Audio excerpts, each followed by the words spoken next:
नमस्कार, news line देख रहे हैं आप। मैं हूं गीतांजलि। कल पटना के गांधी मैदान में नीतीश कुमार की ताजपोशी होगी। 5वीं बार बिहार के मुख्यमंत्री बनेंगे नीतीश। तमाम सियासी दलों के दिग्गज शपथ समारोह में शामिल होंगे।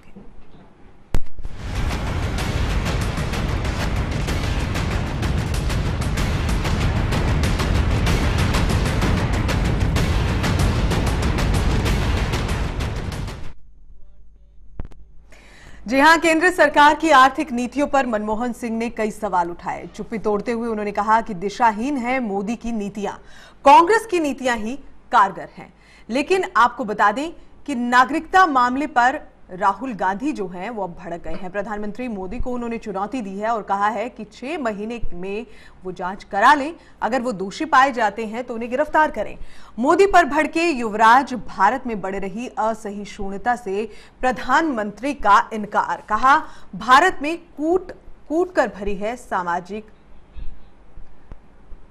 तो इस तरह की तमाम बातें हो रही हैं। ये देश का माहौल जो है वो कुछ इस तरह से हो रहा है। लेकिन इसके साथ आपको बता दें कि आरोप प्रत्यारोप न केवल चुनाव के दौरान देखे जाते हैं, बल्कि इससे इतर भी कहीं ना कहीं इस तरह की बयानबाजियां देखी जाती हैं। शकील अहमद का जो बयान है वो कहीं ना कहीं कांग्रेस के लिए मुश्किलें पैदा कर रहा है, लेकिन बीजेपी खेमे में भी खलबली कम नहीं है। क्या है ये पूरी खलबली, चर्चा करेंगे इसी पर, लेकिन उससे पहले खास रिपोर्ट।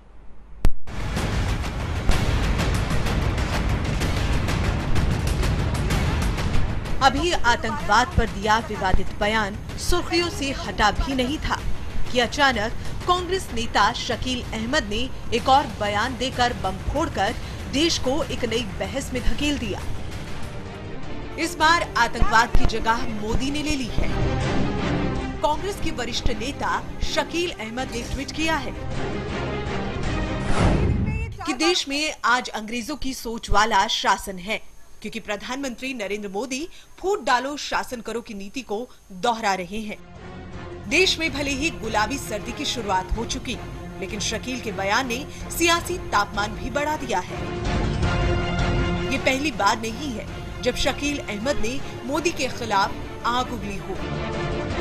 इससे पहले शकील अहमद ने ट्वीट कर कहा था, शुक्र है छोटा राजन और अनूप चेतिया मुस्लिम नहीं है। अगर वे मुस्लिम होते तो उन दोनों को लेकर मोदी सरकार का रुख अलग ही होता। ये बेतुका बयान भले ही आतंकवाद पर हो, लेकिन निशाने पर मोदी और उनकी सरकार ही थी। अब जब शकील बम फूटा तो बीजेपी को घायल होना ही था। बीजेपी के संबित पात्रा शकील के बयान से बौखला गए और कह दिया कि कांग्रेस के बड़े नेता शकील अहमद ने ये बहुत घटिया और बेहद शर्मनाक बयान दिया है। शकील ने आतंकवादियों में भी धार्मिक आधार पर भेद करने की कोशिश की है। बड़ा सवाल ये है कि शकील अहमद के इस बयान के क्या मायने हैं, या फिर यूं कहें कि शकील अहमद ऐसे बयान देकर साबित क्या करना चाहते हैं। अगर मोदी फूट डालो शासन करो की नीति पर चल रहे हैं तो पिछले कई सालों से सत्ता का स्वाद चख रही कांग्रेस किस राह पर थी। कहीं ऐसा तो नहीं कि हमारे देश के नेताओं को मसला चाहे जो भी हो, लेकिन स्वार्थ के लिए सियासी रोटी सेकने की आदत सी हो गई है। Bureau report, channel 1 news.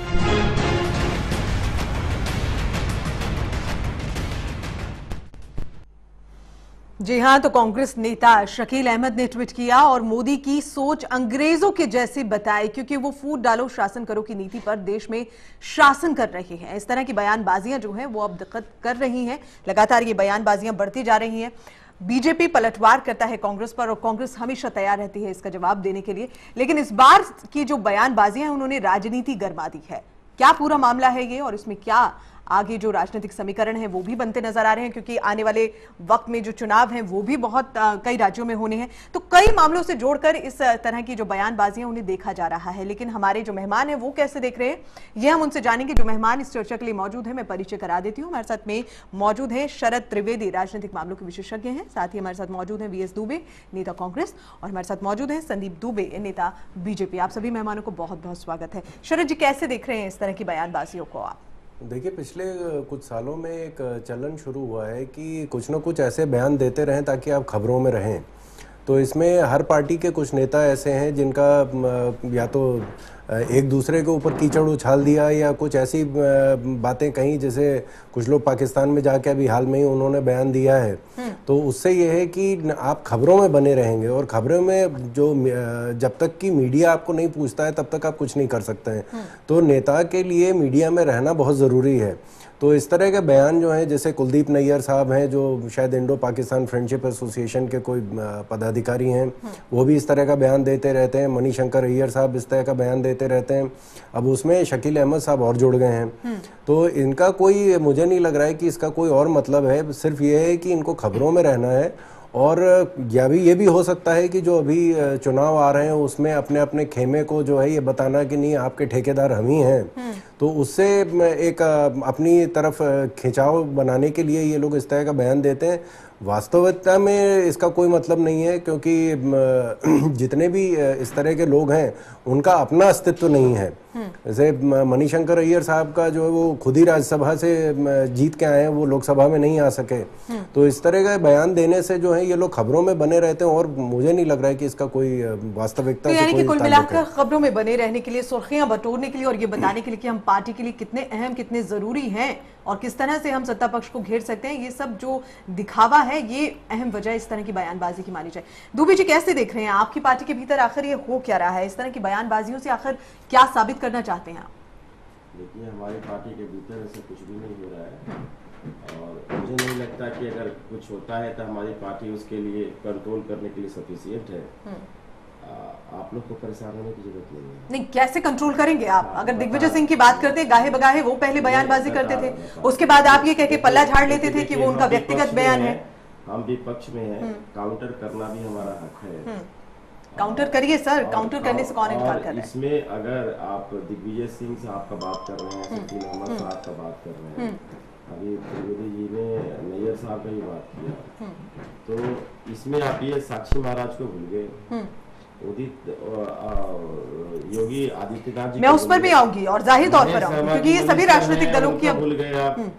BK Singh ji भी मिनिस्टर हैं, उनको भूल गए। मैं सभी बातों पर ये तो पहले आप अपने लिए जवाब दें मुझे कि आखिर ऐसा क्यों हो रहा है। शासन में है, मिनिस्टर हैं, सांसद हैं, उसके बाद ऐसी घिनौनी बयान दे रहे हैं जिसका इम्पैक्ट इस देश पे जो सोशल इक्वेशन है उस पे क्या पड़ेगा।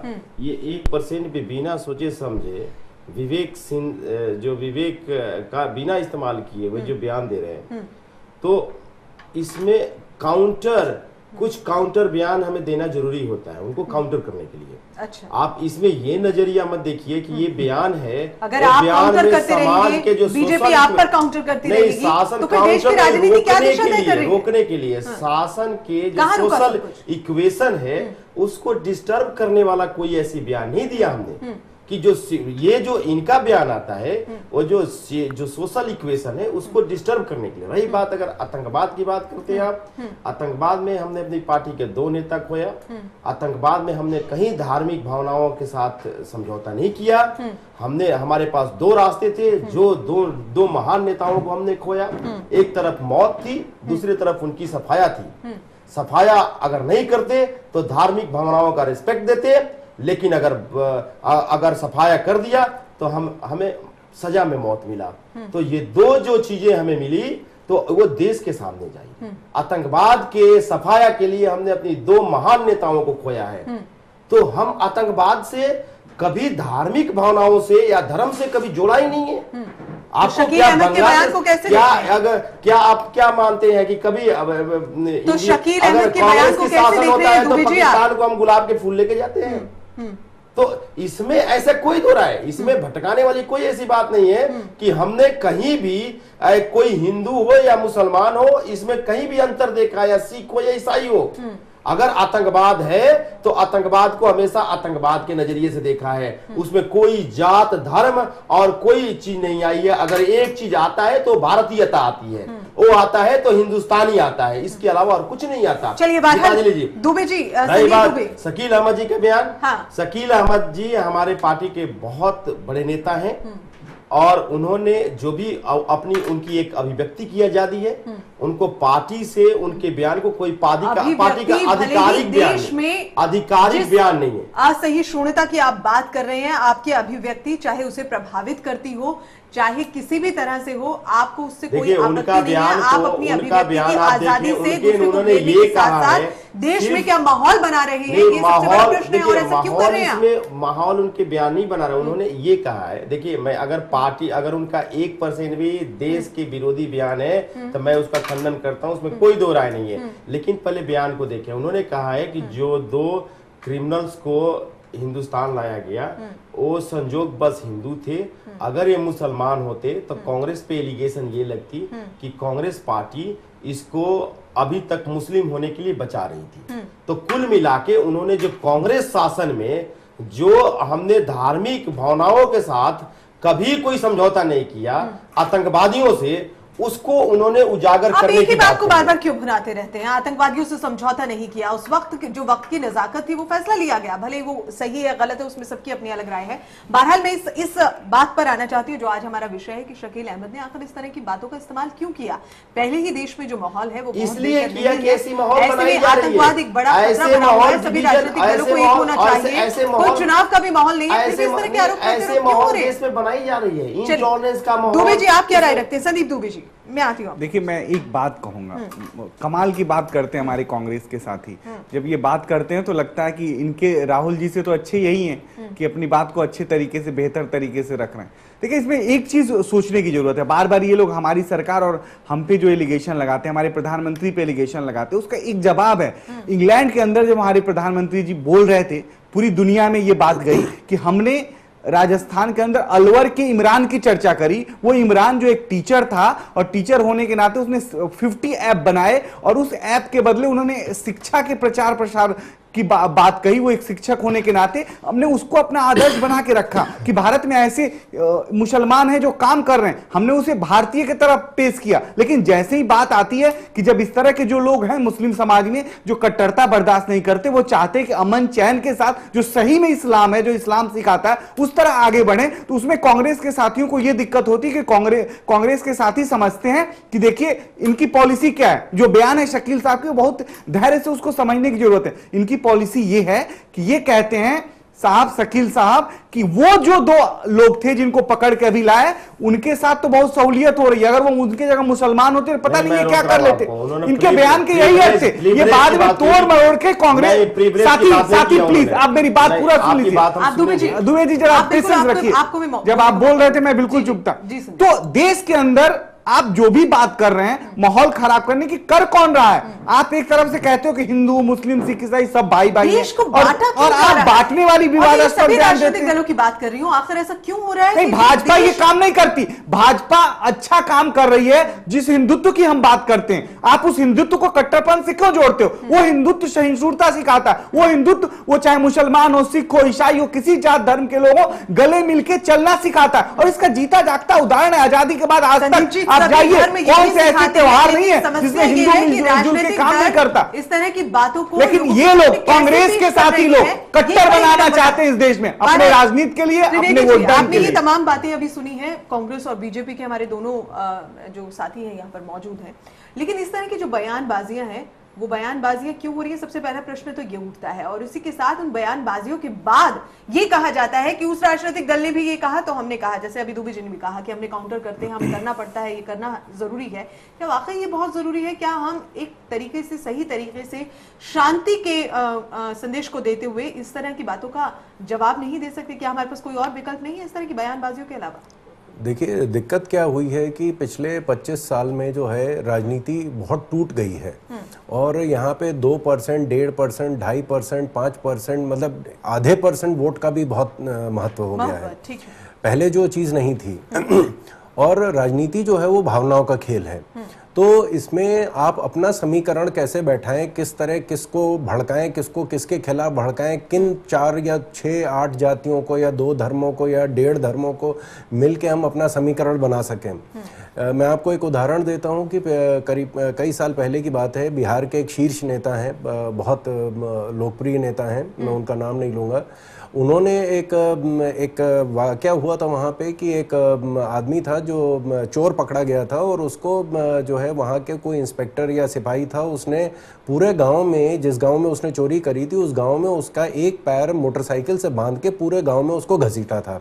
तो ये इसका वीडियो वगैरह आपके चाहे मीडिया पे भी दिखाया गया था। तो उन्होंने जो बयान दिया वो ये था कि इत्तेफाक से वो व्यक्ति अल्पसंख्यक वर्ग का था, तो उन्होंने कहा कि एक अल्पसंख्यक वर्ग के व्यक्ति के साथ ये जो हुआ बहुत बुरा हुआ है।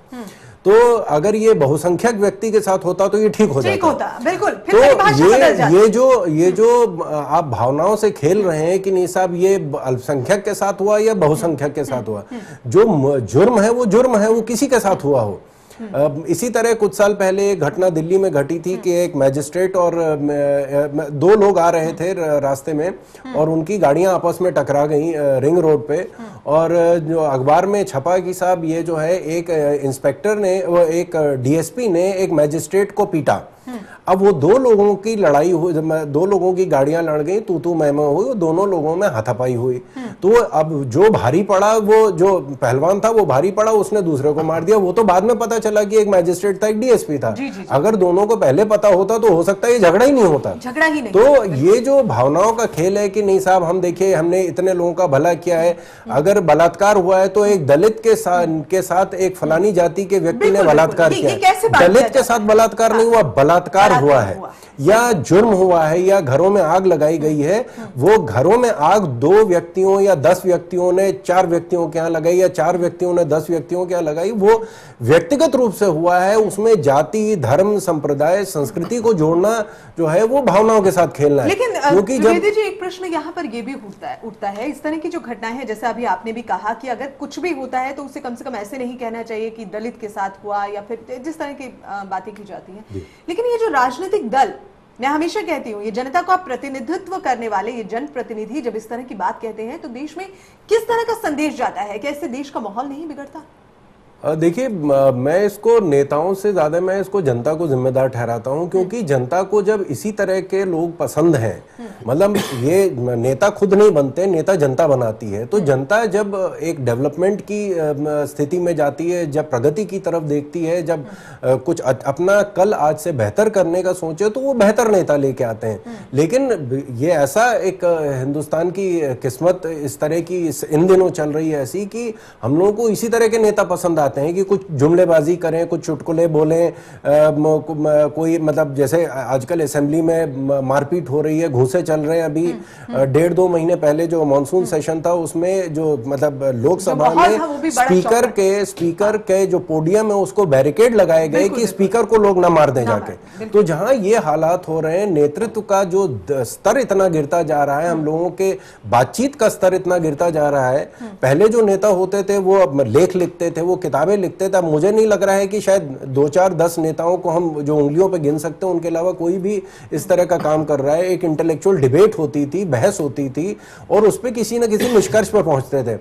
तो अब जो नेतृत्व का स्तर गिरता जा रहा है, राजनीति का स्तर गिरता जा रहा है कि आप किसके कितने कपड़े फाड़ रहे हैं, कौन किस पे कितना कीचड़ उछाल रहा है और किस उन्होंने एक अपनी कॉन्स्टिट्यूएंसी बना ली है कि यही हमें वोट देते हैं। तो उनके लिए कुछ ना कुछ ऐसे बयानबाजी आप करते रहिए जिससे वो लोग खुश रहेंगे। तो ये जनता भी जिम्मेदार है, नेता भी जिम्मेदार है और अच्छे लोग राजनीति में नहीं आ रहे, जिस वजह से ये धारणा जो है घर करती जा रही है। बहुत से जो स्टूडेंट्स हैं, वो भी विद्यार्थी, वो कहते हैं कि नहीं हम नेतृत्व में नहीं आएंगे, हमें राजनीति बहुत खराब लगती है, हम इसमें नहीं आना चाहते हैं। और हमारे दोनों जो वक्ता हैं आज वो भी इस बात से इत्तेफाक रखेंगे कि जो स्तर गिर रहा है ये किसी पार्टी विशेष या व्यक्ति विशेष की बात नहीं है। क्या है कि सभी राजनीतिक दल इस तरह की जो बातचीत कर रहे हैं और इस तरह की जो बयानबाजियां कर रहे हैं उस पर सफाई देने लगते हैं उन बयानबाजियों पर और उलझ जाते हैं, और बशर्ते ये समझने की कि जो उन्होंने बोला उससे। और अगर जो बयान है वो ठीक रहा तो वो आपकी जो पॉलिसी है राजनीति जो पार्टी की, और अगर कुछ गड़बड़ हो गया तो उसको तोड़ मोड़ के पेश किया गया, फिर उस पर 2-3 दिन और लगेंगे। सारा ठीकरा जो है वो मीडिया पर फोड़ दिया जाता है। हमने तो ऐसे बोला था लेकिन मीडिया ने इसे ऐसे दिखाया, क्योंकि शब्द आपके दिखाना हमारा, जो आप बोलते हैं वही हम दिखाते हैं, उसके बावजूद जो बयान है वो आप फिर कहते हैं कि मीडिया ने तोड़ मरोड़ दी। मीडिया फोटोग्राफर है, मीडिया कोई पेंटर नहीं है जो पेंट करके खूबसूरत सी तस्वीर जो दिखता है वो मीडिया बताता है। बिल्कुल। तो आखिर ऐसा क्यों है? दुबे जी, आप काफी देर से कुछ कहना चाह रहे हैं। जी देखिए, त्रिवेदी जी के बातों से मैं सहमत हूँ। जो इन्होंने कहा कि हालात कुछ अच्छे नहीं लग रहे थे इसके 20-25 सालों से ये जो बिगड़ते चले गए, जो कट्टरपंथ ताकतें मजबूत होती गई। हम जहां तक अपनी पार्टी के बारे में कह सकते हैं, जब 20-25 सालों से कट्टरपंथ ताकतें मजबूत हो गई तो हमारी शक्ति कट्टरपंथ को रोकने में लगी, जिससे हमारी कुछ हिंदी भाषी क्षेत्रों में भी शक्ति छीन हो गई। कारण ये था कि हम उनको रोकने में लगे, वो बढ़ते चले। नहीं, ऐसा बिल्कुल नहीं। मैं आपकी इस बात से बिल्कुल सहमति नहीं बोलने तो दे रखती। दीजिए, मैं बिल्कुल आपको बोलने दूंगी, लेकिन मुझे भी यहाँ पर रुकना होगा। एक छोटे से ब्रेक के लिए यहाँ पर रुकना है। दूंगी जी हमें एक छोटे से ब्रेक के लिए रुक रहे हैं। ब्रेक के बाद लगातार चर्चा जारी है। जल्द लौट रहे हैं।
वीडियो क्लिप ना गर्दन काटने वाला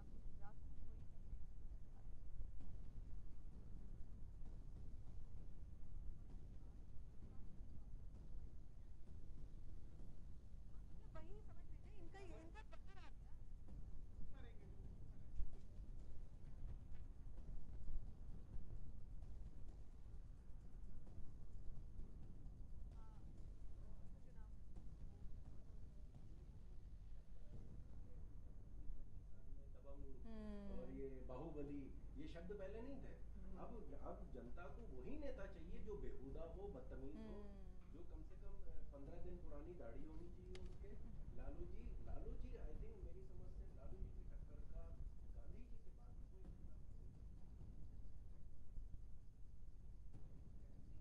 बाद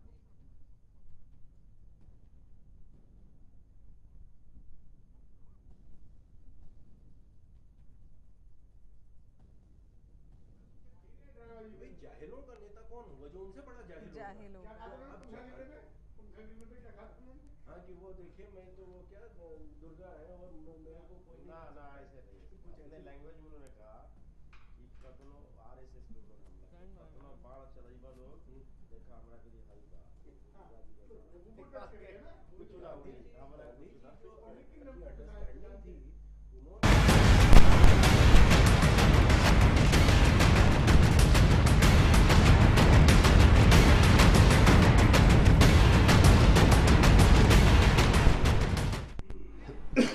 ब्रेक के बाद स्वागत है आपका। तो यहाँ फूट डालो शासन करो की नीति पर क्या देश के प्रधानमंत्री खुद भी चल रहे हैं और उनकी सरकार भी चल रही है, ये प्रश्न उठने लगे हैं, क्योंकि शकील अहमद की बयान जो है उसने कहीं ना कहीं राजनीति को गरमा दिया है। लेकिन ऐसे बयानबाजियों की जगह कहाँ है और ऐसी बयानबाजियां क्यों हो रही हैं, ये बड़ा प्रश्न जरूर है। जो भी इस वक्त मेहमान इस चर्चा के लिए मौजूद है मेरे साथ, एक बार फिर से मैं परिचय करा देती हूँ। हमारे साथ मौजूद हैं शरद त्रिवेदी, राजनीतिक मामलों के विशेषज्ञ हैं।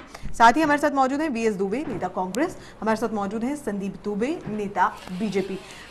शरद जी, जैसे आपने कहा उसके बाद में, माफ कीजिएगा, दुबे जी से हम बात कर रहे थे ब्रेक से पहले। जी दुबे जी, आप अपनी बात पूरी करिए।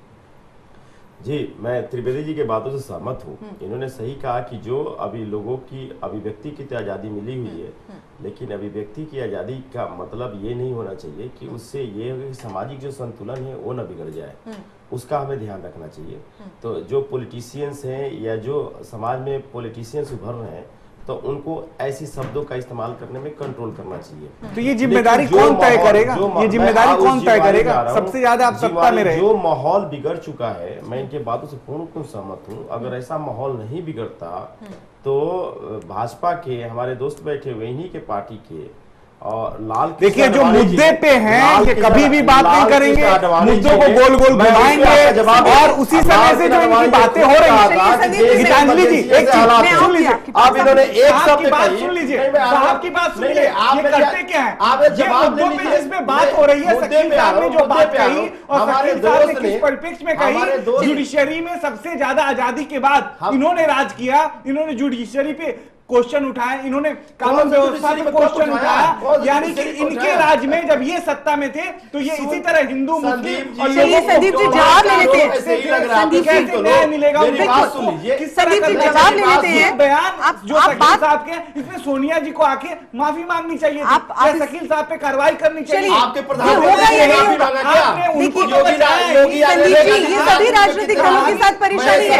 क्या आप साक्षी महाराज जी के लिए कोई स्टैंड लेंगे? क्या आपकी पार्टी के भीतर, संदीप जी, आपकी पार्टी के भीतर भी कई ऐसी बातें हुई हैं कि आपने कोई स्टेप लिया?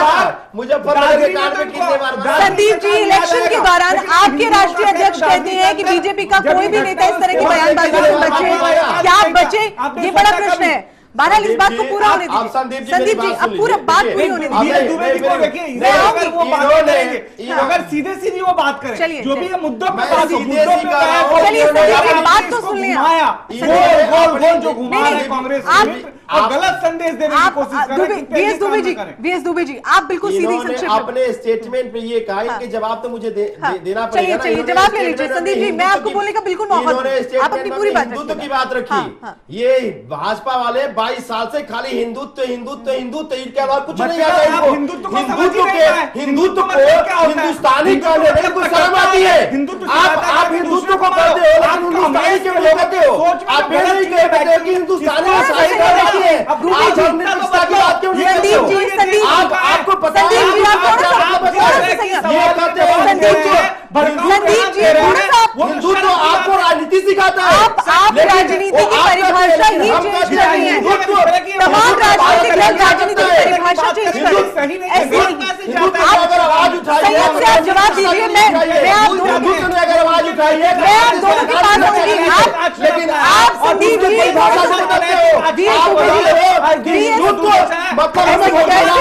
हिंदुत्व मतलब समाज को हिंदुत्व मतलब डिवाइड करना है। वीएस दुबे जी, बातों में अंतर है। आप लोगों के पास और हिंदुओं को किसने बांटा है? आप दोनों को रोकना चाहूंगी। समाज को बांटा है। मैं आप दोनों को रोकना चाहूंगी। आप बिना धर्म का नाम एक पंचायत का भी चुनाव नहीं जीत सकते। संदीप जी, आप पंचायत का चुनाव नहीं सैयद जी, हिंदुत्व के नाम पे आपने भगवान श्री राम को पकड़ा, आज उसे भी भुला दिया। आप दोनों अगर थक गए हो तो लेकिन समस्या ये है आपको हिंदुत्व से हिंदुस्तानी करने में शर्म आती है? आप हिंदुस्तानी बोलिए ना अपने आप को। समस्या हमारे देश की आपके आदित्यनाथ जी क्या कर रहे थे, आपके महेश शर्मा जी क्या कर रहे थे, और आप दोनों क्या कर रहे हैं इस डिबेट में? आप दोनों क्या कर रहे हैं इस डिबेट में? आप दोनों क्या आप दोनों साहब का स्टेटमेंट आया, हमारी पार्टी ने स्टेटमेंट से अपने आप को अलग कर लिया। हर आदमी को बोलने का आजादी है। संदीप जी, वीएस दुबे जी, आप अगर संदीप जी आए हैं तो पार्टी के प्रवक्ता के हैसियत से आए हैं, लेकिन पार्टी आप भी उसी हैसियत से हैं दुबे जी, जो बोलेंगे ये नहीं बोलेंगे। वीएस दुबे जी, आप थोड़ा सा संयम रखिए, यही तो हमारे देश में समस्या हो रही है। अगर आप ऐसी बात करेंगे, बोलने नहीं देंगे, वीएस दुबे जी, संदीप जी थोड़ा सा, मैं बिल्कुल रोक रही हूँ, आप भी संयम रखिए थोड़ा सा। वीएस दुबे जी, मैं आपको रोकना चाहूंगी, दोनों को रोकना चाहूंगी और आपसे रिक्वेस्ट करना चाहूंगी, आप संयम से इस डिबेट को होने दीजिए। क्या हमारे दर्शक इस डिबेट को देखकर ये नहीं देख रहे हैं कि आज हमारे देश में राजनीति की क्या परिभाषा हो गई है? आप दोनों ही एक पार्टी को यहाँ प्रेजेंट कर रहे हैं, किस तरह से कर रहे हैं, लोगों के बीच में क्या संदेश जा रहा है? एक एक करके आप अपनी बात रखिए।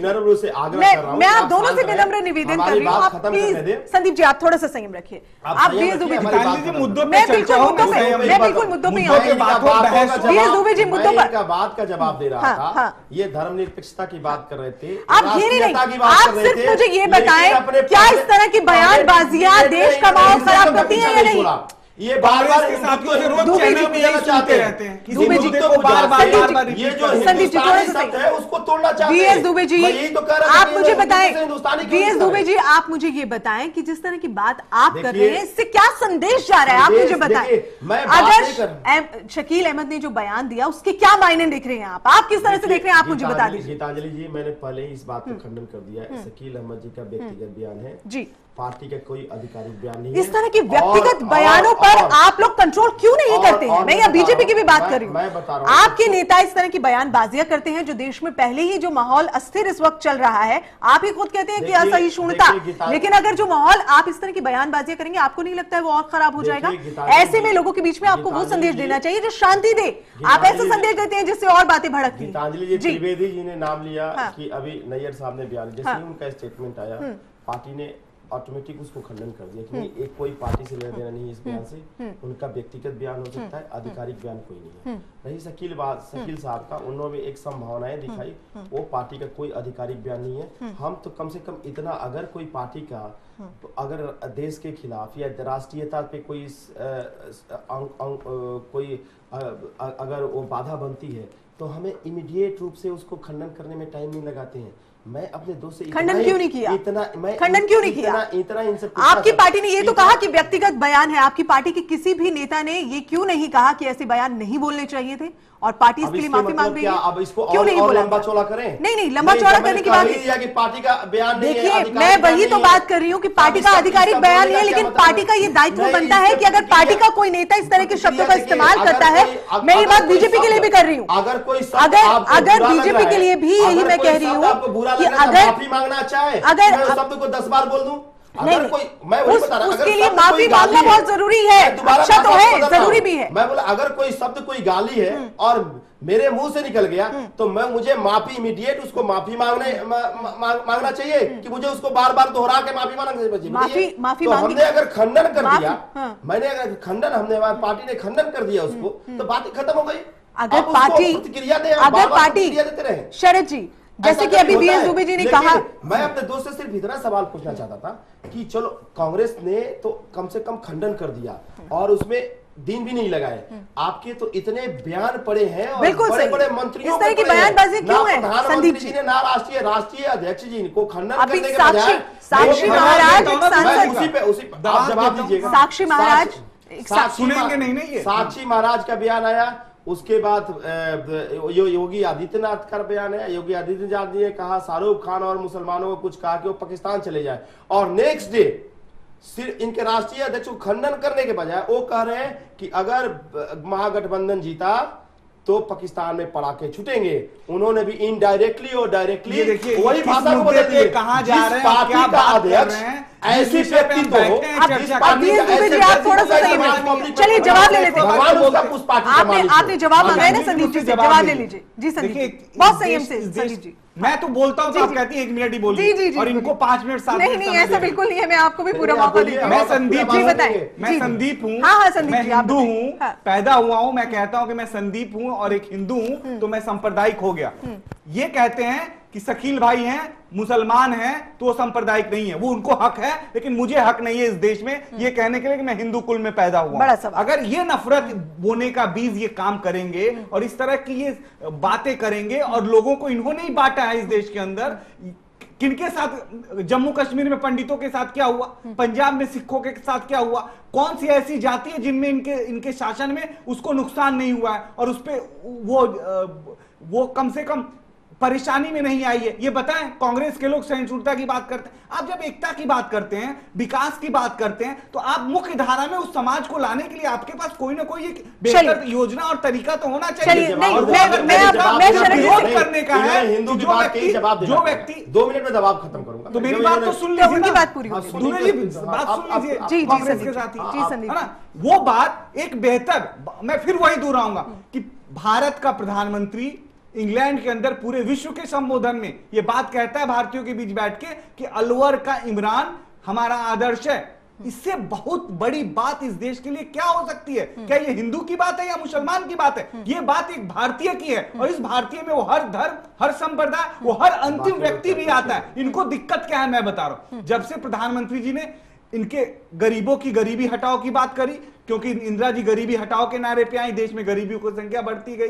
जब से हम लोगों ने कहा कि हम मेक इन इंडिया लाएंगे, हमने कहा कि हम विकास का मॉडल लाएंगे, कांग्रेस को अपना सत्ता 20 साल आगे दिखा, और जब दिखा तो ये सत्ता के बगैर नहीं रह सकते। उसकी क्रिया का ये प्रतिक्रिया है जो इनके नेता आज विक्षिप्त अवस्था में बातें कर रहे हैं। देश के लोगों को ये बातें समझ में नहीं आ रही है, पच नहीं रहा है। अब ये जवाब दे दें जो देना चाहें। इन्होंने कहा कि मैं संदीप हूँ, हिंदू हूँ, मैं भी इनकी प्रतिक्रिया में कह रहा हूँ, मैं बीने हूँ और मैं भी हिंदू हूँ, लेकिन मैं कभी ये मुसलमानों को आंख दिखा के नहीं कहता कि ये मुसलमान, मैं हिंदू हूँ और मैं बहुसंख्यक हूँ। और मेरा जो काम है हिंदुओं की रक्षा करना है, ऐसा कभी प्रतिक्रिया नहीं आता। ये प्रतिक्रिया इनका है। हम कहते हैं ये मैं हिंदू हूँ, तुम मुसलमान हो, तुम क्रिश्चियन हो, मैं क्रिश्चियन, मैं वही बता, देश को मत बांटिए। मैं वही कर रहा हूँ, मैं वही कर रहा हूँ। देश में लोग रहते हैं, हिंदू भी रहते हैं, मुस्लिम भी रहते हैं और बहुत प्रेम भाव से रहते हैं। देश को ना बांटे आप लोग। रिक्वेस्ट है आपसे, आप किस तरह की बयानबाजियां जो है देश को बांट रही हैं। आप देश की जड़ों को खोखला कर रहे हैं हिंदू मुस्लिम के नाम पर। इस देश के धर्मनिरपेक्षता को नहीं कीजिए आप ये काम। ये देश की शांति के लिए बहुत बड़ा खतरा है। हिंदू मुसलमान में देश को ना बांटे आप लोग। बिल्कुल गलत, सभी एक है, हम विभिन्नता में एकता है। बिल्कुल गलत। आप ये बयानबाजियां नहीं करेंगे तो देश का हिंदू मुसलमान एक होकर अलग हो जाएगा। और ये कहते हैं नहीं, हम तो हिंदू हैं और हिंदुत्व की बात करेंगे। हिंदू से हिंदुत्व, हिंदू से हिंदुस्तान नहीं कहते, ये नहीं कहते कि हम हिंदुस्तानी है। हमको हिंदुस्तानी करने में शर्म आती है, लेकिन हिंदू करने में शर्म आती है। इस देश के अंदर आप कहते हैं हम हिंदू है, मुसलमान है, सिख, ईसाई है और हिंदुस्तानी है। ये कहते हैं हम हिंदू है और हिंदुत्व की बात करेंगे। अंतर सिर्फ इतना है हमारे और इनके व्यवहार में। मैं आप दोनों से ये पूछना हर भाषा में, मैं आप दोनों से ये हिंदुत्व से पीछे हिंदुत्व के पीछे के समाज को बांटना चाहते हैं और जब समाज को बांटने हम आगे आ जाते हैं। आप देश की दो बड़ी राजनीतिक पार्टियां क्या कर रही हैं? ये है जी आप शांति रखिए, को बांटना चाह रहे हैं, आप शांति हर हालत में नहीं बांटने देंगे। आप देश को नहीं बांटिए, बिल्कुल गलत बात। आप दोनों आप संयम रखिए, बात नहीं की होती, आप दोनों आप संयम रखिए और देश को वीएस दुबे जी संयम रखिए। आप देश को हिंदू मुस्लिम के उसमें मत बांटिए। आप अगर आप हिंदू मुसलमान की बात नहीं करेंगे तो ऐसा नहीं है कि देश का हिंदू मुसलमान बिखर जाएगा जो इतने सालों से साथ रहता है। आखिर इस तरह की बयानबाजियों की जरूरत क्या है जबकि देश का माहौल इतना बिगड़ रहा है? आप हिंदू मुसलमान करके देश को बांट रहे हैं, यही कर रहे हैं। बिल्कुल गलत बात है, बिल्कुल गलत बात है।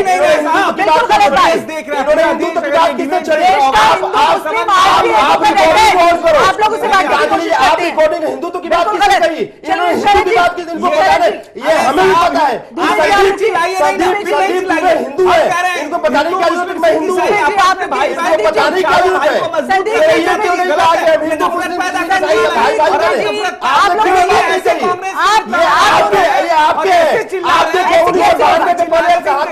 आपका इतिहास संप्रदाय के बिना आप चुनाव नहीं जीत सकते, एक पंचायत के चुनाव भी नहीं जीत सकते। अगर सांप्रदायिकता की नारा लगाएंगे तो पंचायत के चुनाव भी नहीं जीत सकते। बिहार में भी यही करने वाले थे, क्या मुस्लिम के नाम पर ये राजनीतिक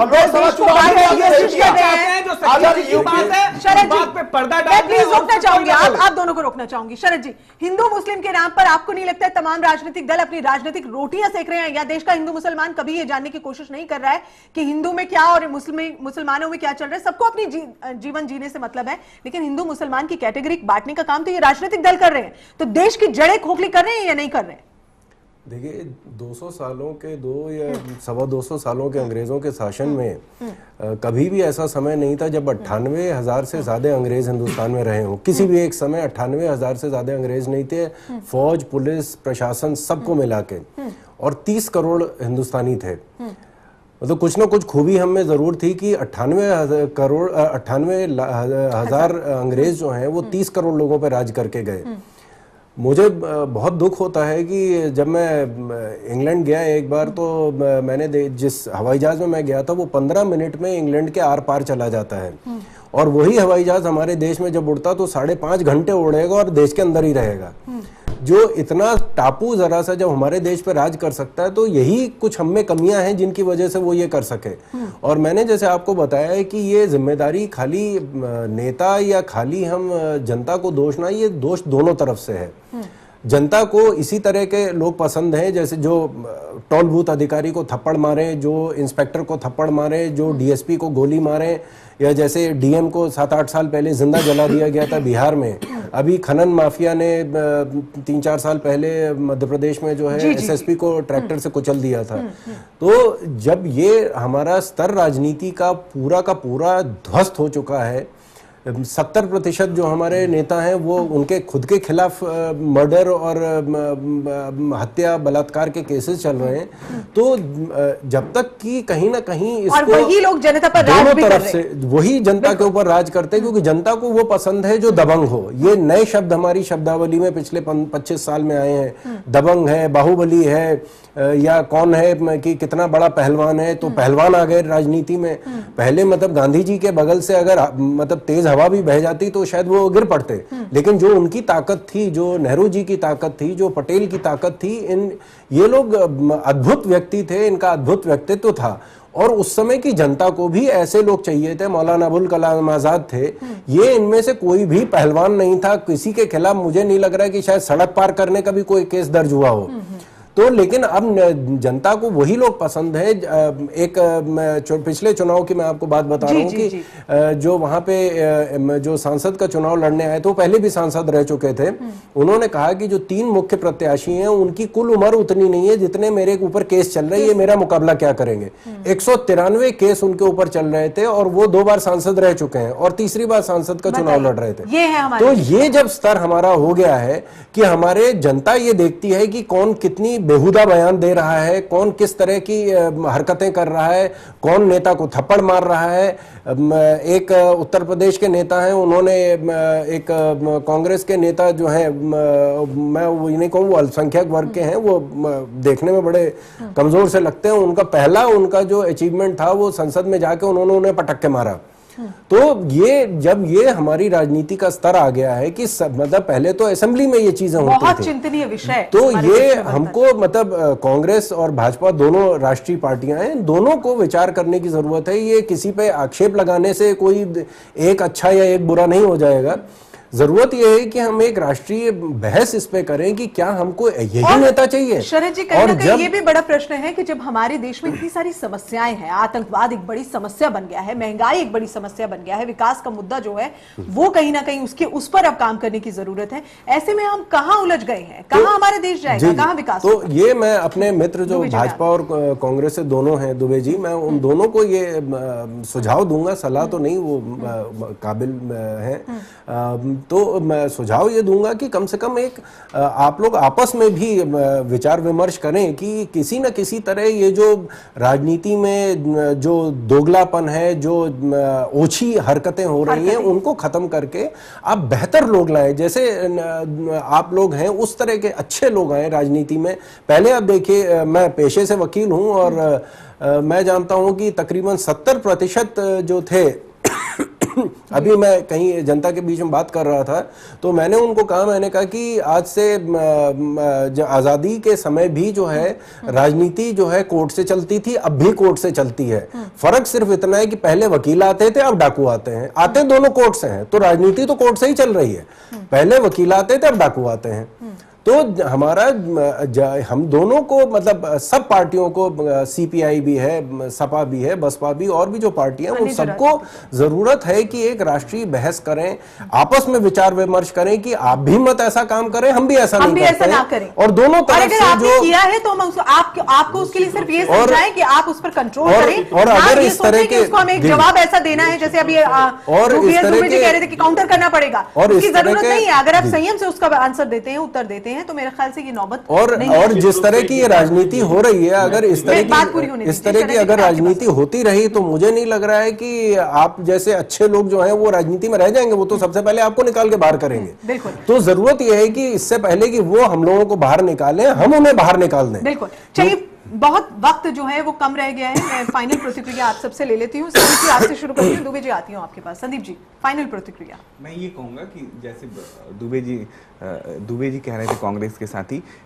कि हम कहते हैं बार बार कि अंग्रेज आए, फूट डाला और राज किया, चले गए। हमें लगता है कि हम फूटे हुए पहले से थे, वो लोग आए और राज किए और चले गए। आज वही स्थिति कांग्रेस ने देश में लगभग अपनी शासनकाल में इस देश में बना रखी थी कि फूट फूट फूट फूट।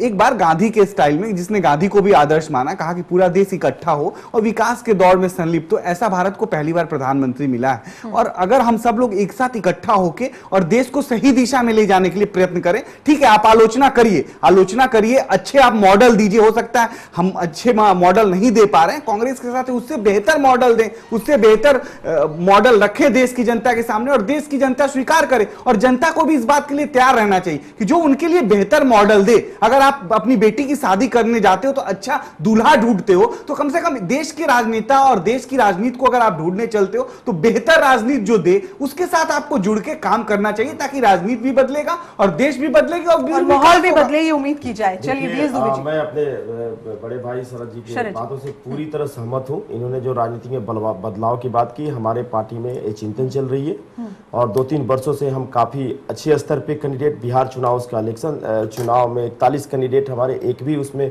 कोई क्रिमिनल या कोई ऑफेंस में इन्वॉल्व नहीं थे। ये हमने एग्जाम्पल दिया और मुझे लगता है कि आपके सुझावों को देखते हुए हमारी जो पार्टी अध्यक्षा हैं आगे भी ऐसे ही निरंतर चलते रहेगा। साफ सुथरी छवि को लेके हम आ रहे हैं पब्लिक में। रही बात, मेरे दोस्त अभी बता रहे थे, हम एक रचनात्मक विपक्ष की भूमिका निभा रहे हैं। काम करना, जो वादा किया है निभाना आपका काम है। अगर आप वादा न निभाते हैं तो कमी आपकी है। आपको काम करने से कोई नहीं रोक रहा है, काम कर भी रहे हैं, लेकिन आप अपनी कमियों को उजागर करने के बजाय, अपने नेताओं पे अंकुश लगाने के बजाय, अपने मंत्रियों पे अंकुश लगाने के बजाय समाज में ऐसी सांप्रदायिकता की जहर घोलना चाहते हैं जो समाज को विखंडित करना चाहते हैं। हमारी आपत्ति इतना है, अगर आप अपने नेताओं पे अंकुश लगा लें, अपनी मंत्रियों पे अंकुश लगा लें, तो आप और अपने आप में सहनशीलता ला लें, तो हमें कल भी हम सपोर्ट कर रहे थे, आगे भी रचनात्मक सपोर्ट कर रहे थे। देश से बढ़ के ना हमारे लिए कुछ है ना आपके लिए कुछ है, ये हम आपको बार बार समझाना चाहते हैं। दुबे जी, आप फिर ये सत्ता, ये आप दूसरे की कमियों को दूर तक कर सकते हैं जब आप, लेकिन आप कोई कमी ना हो, लेकिन आप दोनों राजनीतिक दलों की जो नेताओं पे अपनी करने पे, मंत्रियों पे कंट्रोल हम करें। आप विपक्ष से उम्मीद करते हैं कि हम आपके मंत्रियों पे कंट्रोल करें? आपकी मंत्री अगर समाज में करेगा, आप फिर उसी बात पर आकर, अभी संदीप जी ने कहा कि सबको कंट्रोल करना चाहिए, तो सबको कंट्रोल करना चाहिए। आप ये ना कहिए, आप ये ना कहिए कि भाई बीजेपी को कंट्रोल करना चाहिए, कंट्रोल तो कांग्रेस को भी करना सबको चाहिए, करना दोनों को ही चाहिए। करना हम चाहिए। रचनात्मक विपक्ष तो के इसलिए साथ दे रहे हैं। और वो कंट्रोल और ज्यादा बेहतर तब होगा 18 अगर आप गांधीवादी हैं, अगर आप गांधी की नीतियों को फॉलो करते हैं, कांग्रेस कहती है, तो फिर गांधी जी तो कहते थे एक गाय पर को मारे दूसरा आगे कर दीजिए। आप एक गलती उनकी माफ तो करिए। हमारी इतिहास, हम सारी गलती इनकी माफ कर रहे हैं। आप अपने घर में अपनी जो विकास यहाँ कोशिश करने की जरूरत है सभी को। लेकिन वो विपक्ष पे थोपना चाहते हैं। शरद जी, दूसरे को आप अपने घर में दिया जलाइए, उजाला दूसरे हमने घर में बिहार से होगा। शुरुआत कर दिया दिया जलाना। हमने कहा जी बिहार जो साफ सुथरी छवि और यहाँ पर अब मैं आपको इस चैनल के माध्यम से वादा करता हूं कि आगे जितने भी चुनाव होंगे हम पार्टी के तरफ से आखिर में कहना चाहूंगा, कांग्रेस पार्टी निरंतर साफ सुथरी छवि वाले लोगों को जनता के सामने भेजेगी।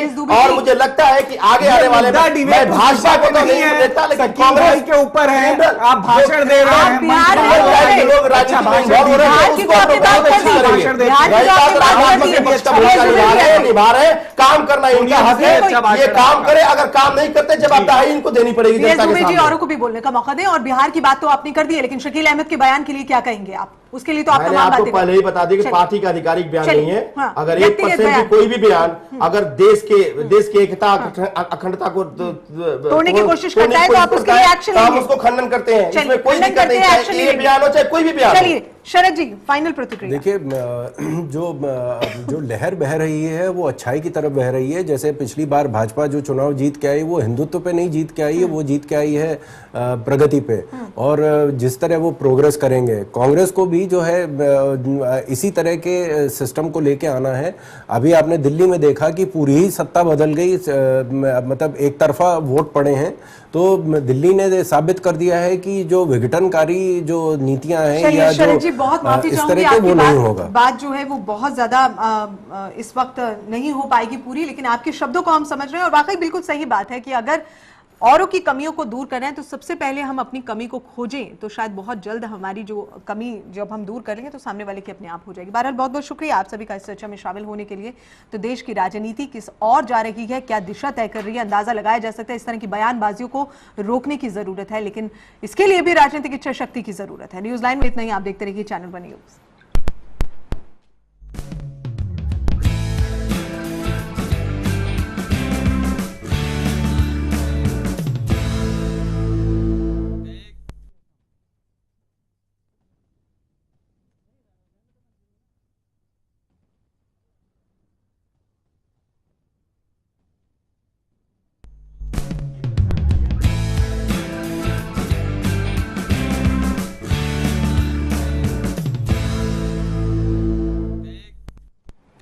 नमस्कार, न्यूज लाइन देख रहे हैं आप। मैं हूं गीतांजलि। पहले आतंकवाद पर बयान दिया तो विरोधी खेमे में जमकर बेतुके बयान की किरकिरी हुई, लेकिन क्या फर्क पड़ता है? एक दिन बीता ही था कि दूसरे दिन फिर बयान आता है, और वो भी इतना बेतुका।